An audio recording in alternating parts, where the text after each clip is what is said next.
When the company closed down in 1980 because of the war, you know, the Americans, Vanply was an American company that started with Vancouver plywood from Canada, and J. Paul Getty from the States. It was a $17 million investment.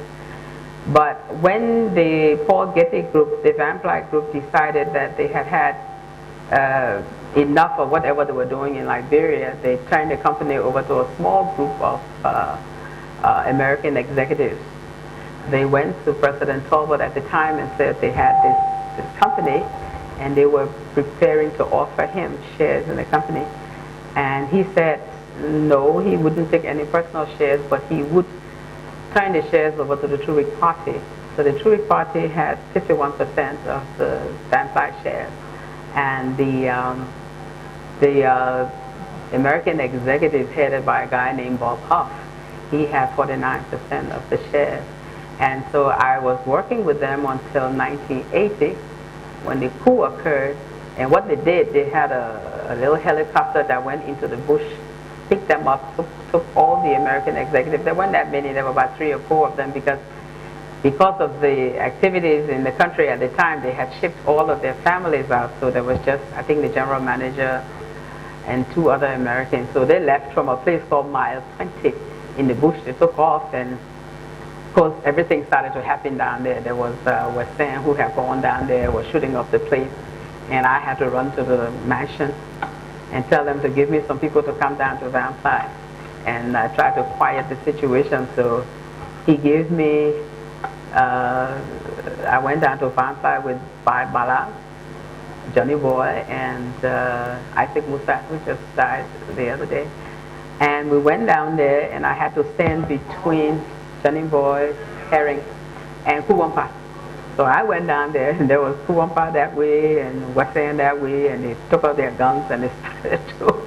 So I thought I was dead, standing in the middle, and then they wanted to know who reported us to that board down there, and they do.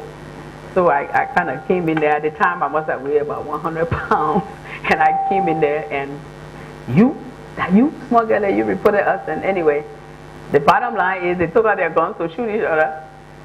And from the back of my head, I saw the nurse. I had my eyes closed tight. I saw the nurse coming from the clinic. And when I saw her, I thought I had died and gone to heaven. Somebody with a... Anyway, somebody came up, came up, and there was somebody else. He came up and said, he stopped it. He put his gun back. He stopped it, and he said, okay, when we go to Monrovia, we will solve this thing.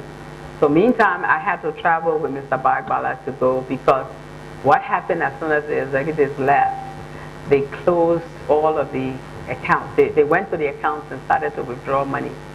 Laws had been shipped to buyers who were sending money to the company account. So what I did, I went to Citibank. They were still here, and I asked them to freeze the account. I called the other people and asked everybody to just freeze the account, because we didn't know what was going on and what these people, we didn't want any more money withdrawn until we knew what was going on. And so I'm sitting in my office one day, I get this telephone call from the States, and this American boy says, who the hell authorized you to freeze the account? And I didn't know what else to say, so I said, the government of Liberia. And the government of Liberia hadn't really authorized me, so I had to run across the street. Chechipo was the Minister of Justice, and asked him to give me authorization to freeze the account. And once the accounts were frozen, Bagbala, myself, and there was a lawyer from the Ministry of Justice, we had to go to Paris, to Geneva, and to New York to find out what was in those accounts and have the money transferred back here. And Mr. Huff at the time was very recalcitrant. He wasn't about to send the money, so we finally came up with something to scare him, and we said we were going to report his income that he has withdrawn to the IRS. Then he agreed to give us $1 million to the account. So I'm traveling all over Europe with this $1 million manager's check laid out to the government of Liberia in my briefcase. But anyway, we got the account transferred to Citibank, and the shares were also at the time made out to 100% government of Liberia. But he transferred his 49%.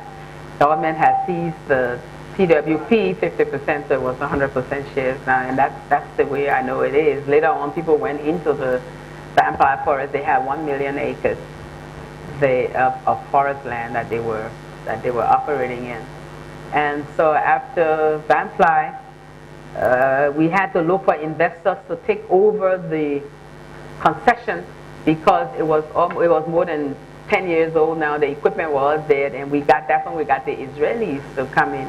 And the President Doe at the time was very open to the Israelis. That's a company called Yona International. Yeah, they took it over, and I didn't feel that I wanted to work with them, so I left and kind of started my own timber business. I used to go in the bush, buy timber, and sell it. I was like a timber buyer, and then put a profit on it and ship it. So I've always worked in the private sector for myself until 1988, when President Doe asked me to serve as the Commissioner of Income Tax. So I was with the Commissioner, I was the Ministry of Finance Commissioner of Income Tax for 88, 89, and then 90 he asked me if I could go up to expenditure, but I didn't stay as Deputy Minister for expenditure very long, because then of course 1990 all kinds of things happened, and then I had to leave, and that's from 1990 to 1994 I stayed in the States.